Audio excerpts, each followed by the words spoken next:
la personne que je vais vous présenter, donc Régis Dessa Moreira, a écrit un certain nombre de livres. Alors j'avoue que je n'en ai lu que deux. Vous voyez, que deux. J'ai lu Mari et femme, et j'ai lu Comme dans un film, qui est le dernier, je crois, hein, oui c'est ça, qui est le dernier qui vient de sortir. Alors ce sont deux petits bijoux de drôlerie, hein, avec en même temps une réflexion, avec peut-être un peu douce amère, mais toujours très positive, parce que, alors je ne veux pas dévoiler les livres, mais les deux que j'ai lus se terminent bien. Donc c'est une bonne chose, parce que dans un couple, si vous voulez, bon, l'idéal c'est que ça se termine bien finalement. On a tous des hauts et des bas, j'y reviendrai, mais il est certain qu'il y a un côté positif chez Régis. Alors je vais le présenter en deux mots. Donc c'est quelqu'un qui a déjà écrit un certain nombre de livres, il va vous dire combien, qui est jeune, enfin si j'en crois l'aspect physique qu'il présente aujourd'hui, il est beaucoup plus jeune que moi. Et puis, alors, il a un père brésilien, une mère française, il a vécu à Sao Paulo, il a vécu à New York, il vit à Paris je crois, ou en tout cas il a vécu à Paris, et aujourd'hui il se trouve chez nous, si je puis dire, dans notre petite cité quiberonnaise. Bon. Donc c'est quelqu'un qui voyage, qui est jeune et qui est talentueux et qui a écrit un certain nombre de livres, en tout cas, si on parle un peu plus du dernier, comme dans un film, à propos du couple ou des couples. Alors il va vous en dire plus, et puis si vous me le permettez, je lui poserai un certain nombre de questions tout au long des 23 minutes qui nous restent. Ouais, j'en ai un. Bonjour, ben voilà, l'essentiel est dit. Hein. Donc je m'appelle Régis Dessa Moreira, j'ai écrit 6 romans. Le premier était paru en 2000, ça s'appelait Pas de temps à perdre. Et il y en a plusieurs qui ont suivi, et donc ceux dont on va parler le plus, je crois, sont Mari et femme, qui est mon 4e roman, qui était sorti il y a bientôt 10 ans. Et Comme dans un film, qui est le dernier sorti à la dernière rentrée littéraire. En effet, c'est deux livres qui parlent beaucoup du couple, enfin en tout cas comme le titre de Mari et femme l'indique. Je pensais à ce que vous disiez, parce que vous disiez que les deux se terminent bien. En fait, je me rends compte que les histoires de couple, c'est pas que ça se termine bien. Enfin, pour que ça se termine bien, il faut que ça se termine pas, en fait. En général, quand ça se termine pas bien. Donc, je sais pas si on peut dire qu'ils se terminent bien. Je pense que c'est plutôt des livres qui se terminent pas. Mais enfin, vous le verrez par vous-même si vous le souhaitez. Voilà. Ah, il va falloir qu'il parle un peu plus, parce que moi je suis un peu comme vous, là, j'ai lu les bouquins. Alors ce que je voulais quand même vous dire, c'est vrai que ce sont des bouquins sur la vie du couple, alors là, c'est tendre, c'est drôle, il y a des côtés dramatiques. Alors j'avais noté quelques... vous savez, il y a des dérapages dans les couples, il y a des petites gouttes d'eau, là, on ne sait pas pourquoi tout dérape. Alors la particularité de ce dernier bouquin, Comme dans un film, alors il va nous expliquer ce que c'est que le titre, mais c'est un livre qui est très particulier à lire, parce que vous avez elle, lui, chacun prononce une phrase, d'accord? Et ça va de leur rencontre jusqu'à, non pas leur fin, mais en tout cas leur retour vers le Brésil quand ils ont, je sais pas, 40, 50 ans, enfin quand ils sont largement adultes. Alors les petits dérapages, vous avez par exemple, lui, le 14 juillet, une nouvelle crise nous tombe dessus. Elle, on était tranquille, il faisait beau et c'était mon anniversaire. Lui, un grain de sable a dû se glisser quelque part. Elle, j'ai dû dire ce qu'il ne fallait pas. Lui, ou moi, j'ai pas dû répondre ce qu'il fallait. C'est mystérieux la connerie. On croit que c'est pas là et tout à coup ça envahit tout. C'est comme un rhume, on a beau essayer tous les remèdes, on ne peut qu'attendre que ça passe. Et en fait, vous voyez, c'est un livre qui est formidable parce qu'il est sur les petits riens qui font la vie. C'est-à-dire que la vie, elle n'est pas construite, on ne se lève pas le matin en disant mon chéri, qu'est-ce que tu penses de la peine de mort? Non, on n'évoque pas les grands problèmes. La vie de couple, c'est les non-dits, c'est les petits riens, c'est le plaisir de regarder l'autre lever sa tasse de café, c'est le sentiment de tendresse qu'on a en la voyant ou en le regardant monter l'escalier, en se disant tiens, il commence à vieillir mon gars, ou tiens, elle est maladroite ce matin, des petits riens du tout. Et ça, c'est bourré de ces petits riens. Dans celui-ci, Mari et femme, ce qui est très étonnant, Mettez-vous à la place, fermez les yeux une seconde, imaginez qu'un matin, vous vous réveillez, vous êtes dans le corps de l'autre. C'est-à-dire que vous, mesdames, vous vous retrouvez dans le corps de votre compagnon, de votre mari, de votre amant du moment. Et inversement. Alors, ça peut être une horreur. Moi, j'ai dit ça à des amis, là. Mon ami IE m'a dit « Oh, quelle horreur !» Elle a dit ça devant son mari, donc c'était assez drôle, parce que ça renvoie quand même l'image qu'elle a de celui qui l'accompagne tout le jour. Et bien, ce bouquin, c'est ça. C'est un couple qui va se reconstruire, ou se construire, je ne sais pas ce que va nous dire Régis, alors même qu'il est dans l'enveloppe corporelle de l'autre. Oui, donc c'est ça. En fait, le livre commence directement comme ça. C'est un couple qui a décidé de se séparer. Et au lendemain de cette décision, on ne sait pas pourquoi, c'est pas expliqué, mais ils se réveillent l'un dans le corps de l'autre. Alors qu'ils projetaient de se séparer, donc ça complique évidemment la séparation. Parce qu'ils doivent affronter leur quotidien qui reste le même, mais sous cette nouvelle forme, c'est-à-dire que il doit aller à son travail à elle, elle doit faire le sien, enfin se débrouiller tant bien que mal, à commencer par les besoins fondamentaux pour vivre ça. Et donc ils mettent leur séparation de côté en attendant de pouvoir retrouver leur corps et se séparer. Mais les jours se passent et ils ne retrouvent pas leur corps, donc petit à petit ils doivent s'habituer et faire au mieux pour vivre l'un dans le corps de l'autre, partant d'une situation où ils commençaient un peu à se détester et sans plus pouvoir se séparer. Donc bon, ensuite le livre raconte comment ça peut faire évoluer les choses, comment eux-mêmes peuvent commencer à voir les choses différemment, vu littéralement d'un point de vue différent, et les répercussions que ça peut avoir dans un couple, non pas seulement je dirais d'être dans le corps de l'autre, mais aussi de voir le sien en fait, et de se voir soi-même aussi du point de vue de l'autre. Je pense que c'est vraiment ambivalent, et aussi de voir ce que l'autre fait avec son corps, c'est-à-dire comme une nouvelle chance, comme quelqu'un qui n'aurait pas les mêmes blocages, on n'a pas tous les mêmes blocages, et donc ce que ça va donner comme de voir sa personne à soi évoluer quand elle est aux commandes d'une autre personne. Bon, c'est un livre qui était un peu compliqué à écrire, donc on peut s'y perdre, mais en tout cas ça permet d'imaginer cette situation qu'on n'imagine pas forcément. Enfin, il y a sûrement plein de gens qui ont déjà pensé, enfin je sais pas, à ça. Qu'est-ce qui se passerait si j'étais pas dans mon corps mais dans celui de quelqu'un d'autre? Et là ça pousse cette aventure, on va dire, jusqu'au bout, enfin jusqu'à un bout en tout cas, jusque là. Oui, et puis je pense que c'est aussi un livre sur le partage, c'est-à-dire que c'est toujours intéressant de se poser la question, d'essayer de se mettre à la place de l'autre, de se dire finalement qu'est-ce que je penserais de ce que je viens de dire si je m'écoutais ou si j'étais mon partenaire quotidien, hein, ça fait réfléchir. Alors, ça fait réfléchir. Alors, dans son dernier livre, il y a un truc qui est très très drôle, c'est qu'il invite des personnages qui n'ont rien à voir avec le roman dans son écrit. Et à la fin, vous avez toute la liste des gens qui sont invités à donner leur... alors, il y a une ligne ou deux.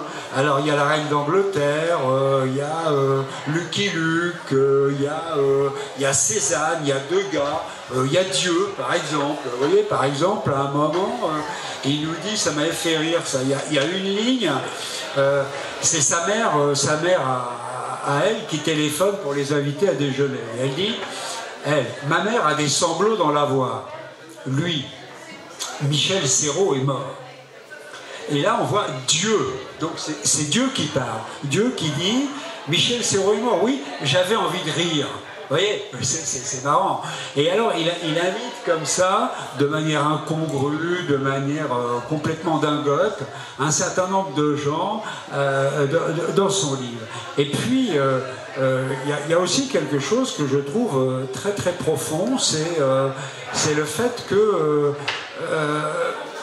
ça nous fait réfléchir véritablement sur ce que l'on est à travers les yeux de l'autre. C'est ce qu'a dit Régis il y a quelques instants, c'est-à-dire qu'on ne peut pas vivre sa vie en allant tout droit, en égoïste, etc. Il faut aussi essayer de se mettre à la place de l'autre et se dire comment est-ce que je suis perçu, est-ce que je fais du bruit en mangeant, est-ce que je suis pas assez agréable quand je pose une question, est-ce que je suis trop impatient, est-ce que si, est-ce que ça. Et c'est cette analyse qu'on trouve dans ces livres, hein, en tout cas dans ces deux bouquins-là, hein, moi en tout cas qui m'ont fait réfléchir. Alors ça peut être des livres qu'on peut prendre à un premier degré léger, à lire simplement sur la plage quand il fait beau, comme ça entre deux grains de sable et un café, mais vous verrez qu'il en reste quelque chose. Vous savez, dans un livre, ce qui compte, c'est pas tant le plaisir qu'on a à le lire, c'est ce qu'il en reste derrière. C'est le plaisir qu'on garde en pensant au plaisir qu'on a eu en le lisant, et puis aussi au plaisir qu'on a en pensant à ce plaisir. Et ces deux livres, je les ai lus récemment, je les ai lus il y a 8-10 jours à peu près, quand on m'a proposé de venir animer ces cafés littéraires. Et c'est vrai que ça me tourne dans la tête, et c'est vrai que ça a changé mon comportement vis-à-vis de mon épouse, parce que je m'observe plus, et c'est souvent d'ailleurs catastrophique comme résultat dans ma petite tête, parce que je me dis, il faut vraiment que tu fasses des efforts, mon garçon. Et ces livres, c'est vraiment une étude du couple. Alors la question que je voulais poser à Régis, c'est qu'il est extrêmement jeune, et pourtant on a l'impression qu'il écrit ça comme s'il avait un recul de 30 ou 40 ans. Alors comment ça se fait que vous pouvez avoir ce recul sur la vie de couple, alors que question couple, vous êtes encore, excusez-moi, mais un grand gamin?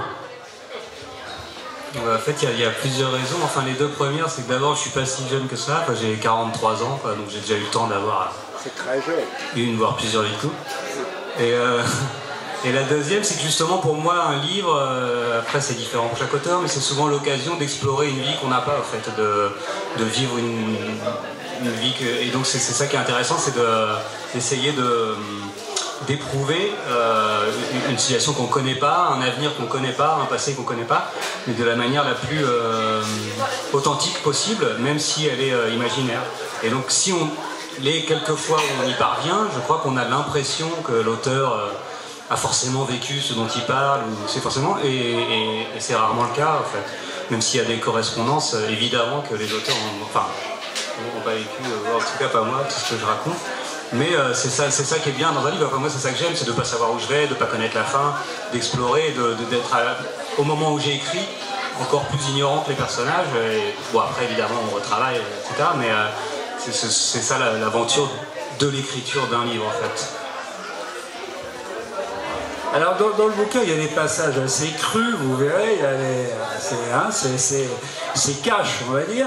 Et puis, là, je voulais vous lire un petit passage qui est tout simple, mais qui m'apparaît tout à fait réel, sur le bonheur, sur le fait d'être heureux. Bon, ça nous arrive d'être heureux, ça nous arrive d'être heureux par moment.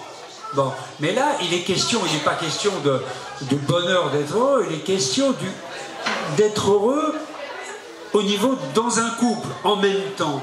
Et ça, c'est difficile. Et vous voyez, en 3 ou 4 phrases, il pose un problème que je trouve intéressant et qui vaut réflexion. Lui, il arrive qu'on soit heureux. Elle, très heureux même. Lui, mais rarement au même moment. Elle, c'est comme si le bonheur existait en quantité limitée dans l'appartement et que s'il en usait, l'autre s'en trouvait privé, lui comme l'eau chaude. Vous voyez, en quelques phrases, il y a 4 phrases sur le bonheur, mais ça peut faire un thème de rédaction. Moi, je pourrais donner ça à mes élèves à la fac en leur disant « Faites-moi une dissertation sur le bonheur à partir de ces 4 phrases-là. Hein » Est-ce que le bonheur égoïste suffit? Est-ce que pour être véritablement heureux, est-ce qu'être heureux et le bonheur c'est la même chose? Est-ce qu'il faut être heureux à deux? Est-ce que c'est facile d'avoir du bonheur ou d'être heureux au même moment? Parce qu'il y a des moments formidables mais qu'on vit de manière différente. Il y a des moments anodins qu'on laisse passer alors que l'autre les trouve merveilleux. Voilà encore une réflexion que je trouve profonde. Et bon, ben, mon auteur, il a 43 ans, il se trouve déjà vieux, mais vous verrez quand vous aurez écrit dans 20 ans encore quelques bouquins, vous aurez encore beaucoup de recul. En tout cas, moi, je vais lui laisser le mot de la fin, mais je vous invite vraiment à aller voir les autres livres que je n'ai pas lus, qui sont sûrement aussi des pépites, mais ces deux-là, là, Mari et femme, et comme dans un film, c'est vraiment une littérature profonde, agréable, agile, hein, il y a beaucoup d'agilité. Je pense qu'il y a un petit côté écureuil de la pensée, hein, ça va très très vite. Et puis, c'est présenté de manière extrêmement originale. En fait, c'est présenté un peu comme un film. Ça m'a fait penser à des films comme si vous aviez écrit un peu en parlant, si je puis dire. Oui, alors pour celui-là dont on a moins parlé, la particularité, l'histoire est assez classique, hein, vraiment c'est une histoire de couple presque banale, hein. Mais ce qui est intéressant, c'est pas tant donc les événements que la façon dont c'est raconté. Et en effet, ce que je voulais, moi, c'est qu'il n'y ait plus de narrateur, qu'il n'y ait plus, si possible, d'auteur même, et que ce soit les personnages eux-mêmes qui racontent au lecteur leur histoire. Donc c'est pour ça que lorsqu'on le lit, on entend elle, lui, quand on le lit sans le dire. Au bout d'un moment, on n'a plus besoin de dire elle et lui, on pige le système. Et donc ce sont eux-mêmes, comme s'ils étaient devant vous, elle et lui, et qui racontaient toute leur histoire, à ceci près qu'ils racontent également les moments où ils sont pas ensemble, les moments où ça va pas, et qu'on entend à la fois le moment qu'ils vivent, leurs commentaires sur le moment qu'ils ont vécu, qui sont à la fois après, dedans. Donc ça donne, c'est une situation qui n'est pas possible, mais qui est possible dans le roman, quoi. Et donc ça permet d'avoir des instants de vie, comme celui un peu que tu disais là, où on a les deux émotions, les deux choses qu'éprouvent deux personnes distinctes au même moment, mais de manière sincère, parce qu'eux sont là et la racontent. Et donc tout le principe du livre, voilà, c'est d'avoir une histoire de couple racontée. C'est un petit peu comme quand on est à un dîner et qu'on demande à un couple comment ils se sont rencontrés, et qu'ils commencent à dire bon bah voilà. En général, on s'arrête là quand on raconte. Et comme s'ils continuaient, puis après donc on est rentré, puis après puis un an après, puis ensuite bon c'était moins marrant, ensuite c'était plus marrant, quoi. Et que même les moments pénibles, ou même les moments inconnus, ou même les moments non dits, pouvaient être dits à ce moment-là. Et comme si un couple pouvait raconter toute son histoire ensemble, même les moments où ils sont pas ensemble, quoi. Et donc c'est là qu'ils sont, on va dire, je pense que l'amour réside dans ce livre. C'est pas tant dans ce qu'il raconte que dans le fait qu'ils le racontent ensemble, quoi. Oui, je crois que c'est le mot de la fin. Finalement, si on devait, moi si on me demandait, mais moi j'ai 65 ans, si on me demandait est-ce que tu peux faire le bilan de ta vie sentimentale, par exemple, qu'est-ce que tu aimes, qu'est-ce que tu n'aimes pas dans ton couple, je serais très embêté pour résumer tout ça. Moi je pense que c'est fait de minuscules choses qui sont quotidiennes, aussi bien dans les regrets que dans les espoirs, que dans le plus, que dans les moins, peu importe. Mais je veux dire, c'est un tissage extrêmement complexe, difficile à raconter. Et ce qui est merveilleux dans ces livres-là de Régis, c'est qu'il le raconte de manière simple, de manière évidente, et on se retrouve toutes les 2 ou 3 pages, on se dit mais c'est ce que j'ai pensé, c'est ce que je lui ai dit, c'est ce que j'aurais dû lui dire, c'est ce qu'elle m'a dit. Et c'est vraiment, il y a une partie de nous dans tous ces livres-là. Voilà, je vais céder la place parce que je ne veux pas être en retard. Moi j'ai promis d'être parfaitement à l'heure. Il est 18h30 maintenant, je ne sais pas qui va nous succéder, mais je pense qu'un auteur doit attendre avec impatience de prendre notre place. Merci pour votre écoute, et puis n'oubliez pas que le salon se prolonge encore demain après-midi, et que tous nos auteurs sont encore là demain après-midi pour les signatures, etc. Bonne soirée. Merci, au revoir.